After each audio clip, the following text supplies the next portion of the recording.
Every time our heroes dive behind cover in a hail of blaster fire, one question sinks in. Why does no one ever get hit? Blasters in Star Wars are supposed to be deadly. Plasma bolts, concussive force, instant scorch burns. Yet we see shot after shot miss by inches.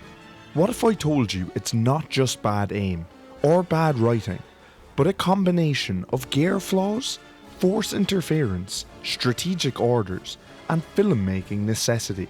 Today we break down all the reasons blasters are so unreliable, and you might never look at a firefight the same way again. Before we dive deeper, comment below, what's your favourite moment when blaster fire almost hits the heroes, but misses at the last second? The helmet and gear problem. Why even a perfect shot can fail. One of the simplest and yet most overlooked explanations lies in what the shooter is wearing. In universe, and reinforced by non-canon and canon alike, Stormtrooper helmets impair vision. In A New Hope, we see Luke say that he can't see a thing in this helmet. This could be due to the fact that maybe the helmet simply didn't fit Luke. Or like Rex says in Rebels, the Stormtrooper armour is a cheap knockoff in comparison to clone armour, and maybe the helmets are just significantly worse.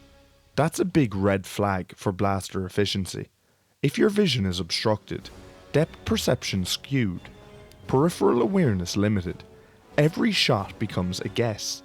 It's not just a bad shot, it's a mechanical disadvantage. Then there's the blaster design itself.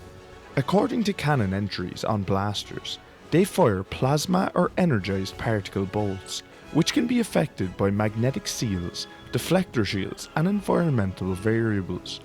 Even if troopers were incredible shots, their gear and environment stack the odds against them. But what if the problem wasn't just equipment? What if something deeper, more mystical was at play? The Force redirecting blaster bolts. One of the most popular fan theories suggests that blaster inaccuracy isn't a flaw at all, but a feature, that the Force itself subtly protects a key character. This theory draws heavily on scenes like the one in Rogue One, where a blind warrior named Chirrut Imwe walks through a hail of bolts and survives, seemingly by will and fate. If the Force can guide a single proton torpedo to strike exactly the thermal exhaust port of the Death Star, as we've seen, why couldn't it also nudge blaster bolts just enough to make them miss? That's the heart of this fan theory. It's not canon, it's not confirmed, but it resonates, because it solves a massive problem. Why elite soldiers with advanced weaponry and thousands of targets should still miss the heroes by miles. If you believe in it, every firefight becomes less about bad aim and more about destiny. Destiny protected by an invisible guardian. But whether or not you believe in force-guided near misses, there are also in-universe historical arguments for why blaster accuracy degraded, rooted in who the shooters actually are. From clones to conscripts, the decline of marksman quality. This was hinted all the way back in the original trilogy, and even in the earliest lines. In A New Hope, when the heroes inspect the destroyed sandcrawler, Obi-Wan remarks, "These blast points are too accurate for sand people. Only Imperial Stormtroopers are so precise." At that point in the timeline, Stormtroopers were essentially the successors of the clone army. Soldiers bred and trained for combat, bred for precision. That suggests that early Imperial infantry had real skill. But over time, less experienced humans were conscripted or forced into service. Training budgets were slashed. Quality fell. In many cases, raw numbers and obedience mattered more than marksmanship. As a result, the blaster inaccuracy we joke about was born. Several fan analyses of Star Wars battles over decades show that hit rates by standard troopers against main characters hover near 2%. It's a shift from elite army to mass-produced cannon fodder. That degradation in training and quality offers a plausible in-universe explanation. These soldiers aren't elite, they're desperate.